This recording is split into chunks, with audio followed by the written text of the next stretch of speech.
আমার ষষ্ঠীর শাড়ি। ষষ্ঠীতে আমি সবসময় লাল পরাটাই পছন্দ করি। এটা হলো আমার ষষ্ঠীর ড্রেস বলতে পারো। কাপড় পরে রেডি হয়ে গেছি, চুলটা আঁচড়ে নেব।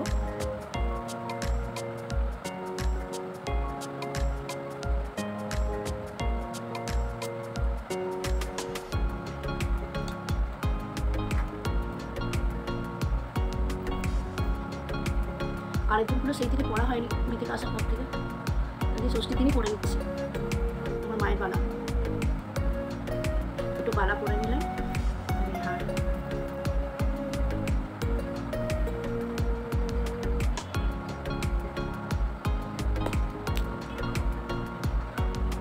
Hello friends, good morning, welcome back to my channel. তোমরা সবাই কেমন আছো? আশা করি ভালোই আছো, আমিও ভালো আছি। তো আজকে হলো ষষ্ঠী। আমাদের সবাইকে জানাই মহাষষ্ঠীর প্রীতি, শুভেচ্ছা আর অভিনন্দন। তোমরা সবাই খুব ভালো করে পুজো কাটাও, এটাই ভগবানের কাছে কামনা করি। আর আমাদের শরীর সব ভালো নয় কারোরই। আমারও একটু একটু গলা ব্যথা, সর্দি একটু শুরু হয়েই গেছে। তো এবার ওদের তো কাশি প্রচণ্ডই হচ্ছে, আমার হাজব্যান্ডের আর আমার দুটো মেয়ের। দেখা যাক আমরা কীভাবে কী করতে পারি। তো কী করবো না করবো সবই তোমাদের সাথে শেয়ার করবো, তোমরা সাথে থেকো। আর আমার শরীরটা ভালো নয় বলে আজকে একটু বেলাতেই স্নান করলাম। অন্যদিন আরও ভোরবেলা স্নান করিনি, উঠেছি ভোরবেলাতেই, কিন্তু স্নানটা এখন করলাম। এখন প্রায় 8:30 বাজে। আমি স্নান করে রেডি হয়ে গেছি একেবারেই। আর এখন খালি আলতাটা পরে নেবো, নিলেই আমার ষষ্ঠীর সাজ কমপ্লিট হয়ে যাবে। তারপরে আমি ঠাকুরের ওখানে যাব পুজো দিতে। চলো তোমরা দেখতে থাকো।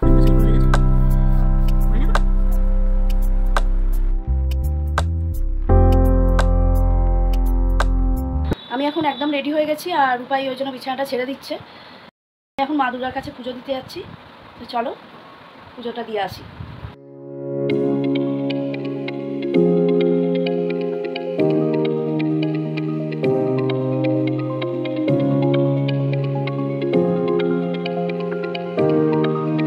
এখানে আলু পটল কাটা আছে ভাজার জন্য। আমি এখন পুষ্পাঞ্জলি দিতে যাচ্ছি।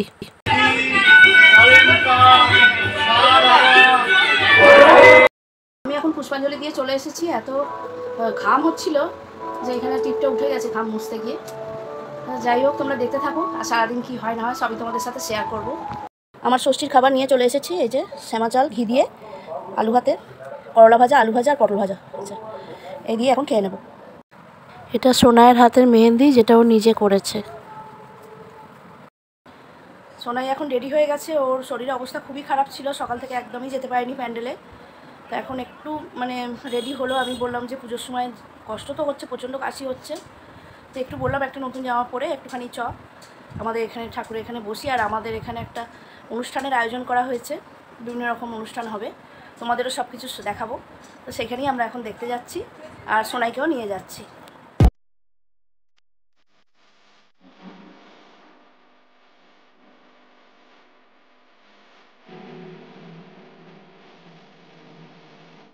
বাবা আর একটা কাকা মিলে এখানে হারমোনিয়াম আনছে উদ্বোধনী সঙ্গীতের জন্য। রূপা এখন এগুলো খাচ্ছে, বলছে বসে থেকে থেকে খিদে পেয়ে গেছে। রুচি পাত্রকে ডেকে নেওয়া হচ্ছে।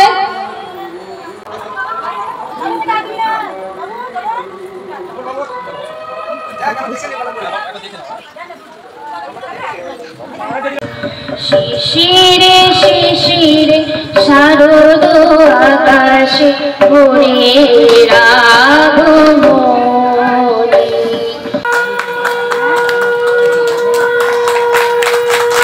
সবাই করতালি দিয়ে ওনাকে শ্রদ্ধা জানাও।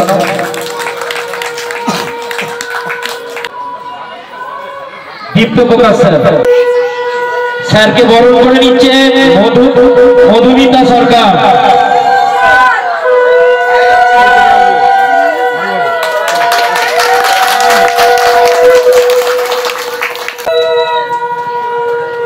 সবাই করতালি দিয়ে ওনাকে আমাদের সামনে একটু আলোচিত করে তুলুন। ওনাকে সম্মান জানানো সবাই একসঙ্গে করতালি দেওয়া। দীপ্ত প্রকাশ স্যারকে আমরা কিছু বলার জন্য অনুরোধ করব। সকলকে আজকে শুভ দুর্গা ষষ্ঠীর অভিনন্দন, প্রণাম এবং শারদ শুভেচ্ছা জানাই।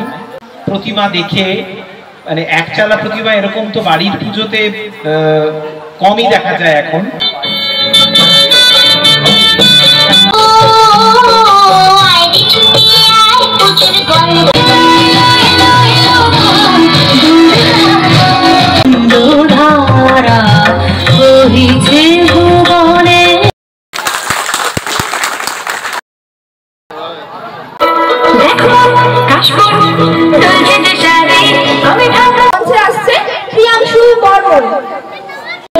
ভবানী প্রসাদ মজুমদার দুর্গা যাবে বাপের বাড়ি, সঙ্গে যাবে কে?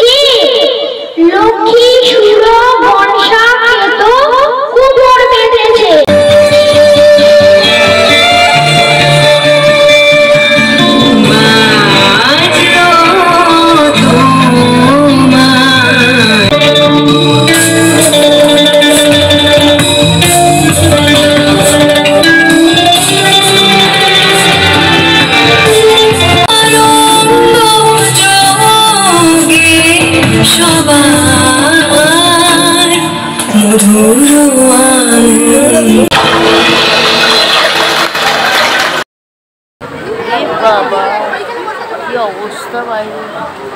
এখানে আমার বিদ্যালয়ের কিছু শিক্ষকের সাথে দেখা হয় এবং ওনারা এখানে বিশেষ অতিথি হিসেবে এসেছেন।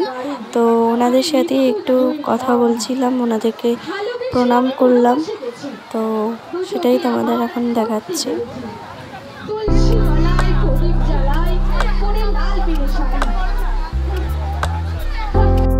নারী আমি একাই সব পারি, আমি নারী আমি একাই সব পারি।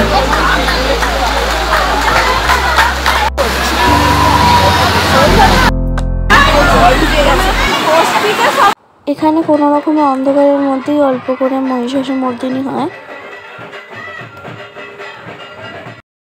এত মুষলধারে বৃষ্টি পড়ছে, বজ্রপাত হচ্ছে যে কারেন্টও চলে গিয়েছিল। এতক্ষণ আমরা আটকে ছিলাম ওখানে প্যান্ডেলে, মানে তলাতেও জল ঢুকে গেছে পায়ের তলায়, আর কারেন্টও চলে গিয়েছিল, যার জন্য মাঝপথেই অনুষ্ঠান থামিয়ে দিতে হলো। তা আমরা কোনো রকমের ছাতা জোগাড় করে বাড়িতে এলাম, বেশি দূরত্ব নয় তাও। তো চলে এলাম, এখন কারেন্ট এসে গেছে। এখন আমরা তো একটু খাবার জোগাড় করবো বলতে ডিনারের ব্যবস্থা করবো। আলুরদম করা হয়ে গেছে, লুচিটাই করব। তো আর যেতে পারবো না, অনুষ্ঠান আর হবে কিনা জানি না, হয়ে গেছে। অনুষ্ঠান বোধহয় বন্ধই করে দিতে হলো, যা হয়েছে। মহিষাসুর মর্দিনী আমাদের হবার কথা ছিল, কোনো রকমে একটুখানি মা দুর্গার সামনেই অন্ধকারের মধ্যে একটুখানি কোনো রকমে করা হয়েছে। অল্প একটু ভিডিও করতে পেরেছি, শোনাই করেছে, সেটা তোমাদের সাথে শেয়ার করব। সেভাবে মানে যেভাবে আশা করা হয়েছিল, রিহার্সাল করা হয়েছিল, সেভাবে আর করা হলো না। তা যাই হোক, এখন আমরা ডিনারের জন্য লুচি করতে যাচ্ছি। সোনাই এই যে দেখো মেহেন্দি ডিজাইনটা করেছিল, ভালোই ফুটে গেছে, এতক্ষণে বেশ স্পষ্ট হয়ে গেছে এই যে ডিজাইনটা। আমার তো খুব পছন্দ হয়েছে, তোমাদের কেমন লাগলো তোমরা বলো। রূপার ডিজাইনটা এই যে ও দিদি করে দিয়েছে, ওটাও দারুণ ফুটেছে। আর হাতের সোজা দিকটা দেখা, আর এই হাতে সোজা দিকে করে দিয়েছে, এটা ভালো ফোটেনি। হ্যাঁ তাহলে খারাপ না, একটু হাতটা নিচু কর। হ্যাঁ ভালোই উঠেছে। আমরা বাড়ি চলে আসার পরেই মহিষাসুর মর্দিনী আবার অনুষ্ঠিত হয় কারেন্ট আসার পর, কিন্তু আমরা ছিলাম না, তাই পাশের বাড়ির এক কাকিমা থেকে এই ভিডিওটা পাওয়া তোমাদের সাথে শেয়ার করলাম। তোমার মাতা ছিলেন মহিষী, তুমি কেবল মহিষেরই নয়, যে কোনো রূপ ধারণ করতে পারবে। এই রূপ পরিবর্তনের ক্ষমতা আমি তোমায় দিলাম।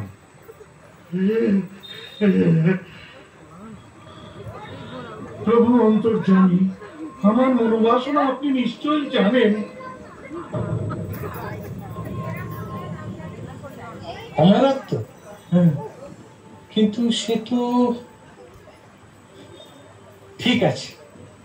স্বর্গ মর্ত পাতালে কোন পুরুষের ক্ষমতা হবে না তোমায় বধ করে।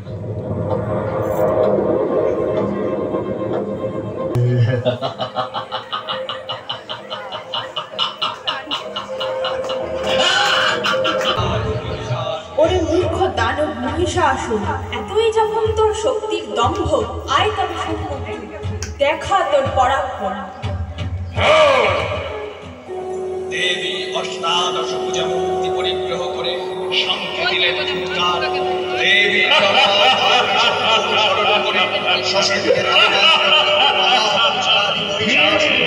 অসুর অসুররাজ লক্ষ্য করলেন মহালক্ষ্মী দেবীর তেজ প্রভায় ত্রিলোক জ্যোতির্ময় তাঁর মুকুট কমলে চুম্বন করছে।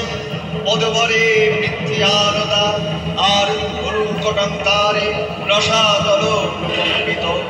দেব সেনাপতি মহাশক্তির জয় মন্ত্রের গুণে দেবীকে দান করলেন মহাপ্রীতি। দেবীর সঙ্গে মহিষাসুরের সংগ্রাম হলো। দেবীর অস্ত্র প্রহারে দৈত্য সেনা ছিন্ন ভিন্ন হতে লাগলো। রূপ পরিবর্তন করে নানা কৌশল বিস্তার করলে। মহিষ থেকে হত্যি রূপ ধারণ করলে। আবার সিংহরূপী দৈত্যের রণমন্দতা দেবী প্রশমিত করলেন। পুনরায় নয়ন বিমোহ সদম্বে বললেন, गर्ज गर्ज शरण घोष मधुयावत पिबम्यः मया त्वयि हतः त्रैव गर्ज शताशु देवता। মহিষাসুর আমায় প্রত্যক্ষ কর, আমি তোর কাজ, আমি তোর মৃত্যু। মহিষাসুর মহিষাসুর